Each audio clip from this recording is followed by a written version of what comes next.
ఇక్కడ ఎక్కడ చూసినా కోతులు కనిపిస్తుంటాయి. భక్తి ఉన్న చోట వానర మహారాజు ఉంటాడంటారు.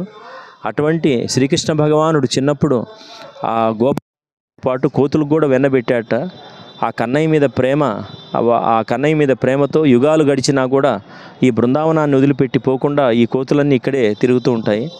ఇటువంటి దివ్యభూమి నడుస్తుంటే మనం సహజంగా మన ప్రాంతంలో మన ఇంటి దగ్గర కానీ ఏదన్నా 1 కిలోమీటరు 1/2 కిలోమీటర్ నడవటానికి ఎన్నో రకాలుగా ఆలోచిస్తూ ఉంటాము. కానీ ఇక్కడ దాదాపు ఇన్ని కిలోమీటర్లు నడుస్తున్నా కూడా ఎక్కడ కూడా ఆయాసం, రొప్పు కానీ అలసట కానీ లేదు. ఆ కారణం ఏంటంటే భక్తులతో సాంగత్యం, భక్తులతో తిరుగుతుంటే పొందే ఆనందం మనకి ఎక్కడ కూడా లభించదు. ఈ భక్తులంతా భగవన్నామం చేస్తూ రాధే రాధే శ్యామిలాదే అంటూ, వంశీ వాలయ్యకి అంటూ, రాధా రాణికి అంటూ అలా వెళుతుంటే వాళ్ళతో తిరుగుతుంటే అది అనిరుచిన అనుభూతి.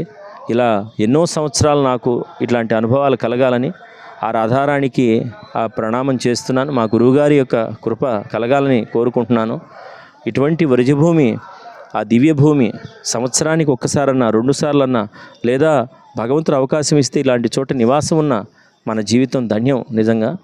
అటువంటి ఏ ప్రాపంచిక విషయాలు కానీ భౌతిక చింతనలు కానీ తెల్లవారు లేస్తే ఎక్కడ చూసినా ఆ గంటలు మోగుతూ ఉంటాయి, హారతులు ఇస్తుంటారు, ఎక్కడ చూసినా భగవన్నామం వినిపిస్తుంటుంది. భాగవతులంతా కూడా భాగవత కథాశ్రవణాలు జరుగుతూ ఉంటాయి. ఆ గోమాతల యొక్క లక్షల గోవులు ఇక్కడ మనకి పోషించబడుతూ ఉంటాయి. కాబట్టి ఇది సాక్షాత్తు భగవంతుని దివ్యధామం. రాధే రాధే ఇది చూసి మీరంతా కూడా తరిస్తారని ప్రార్థిస్తున్నాం. రాధే రాధే.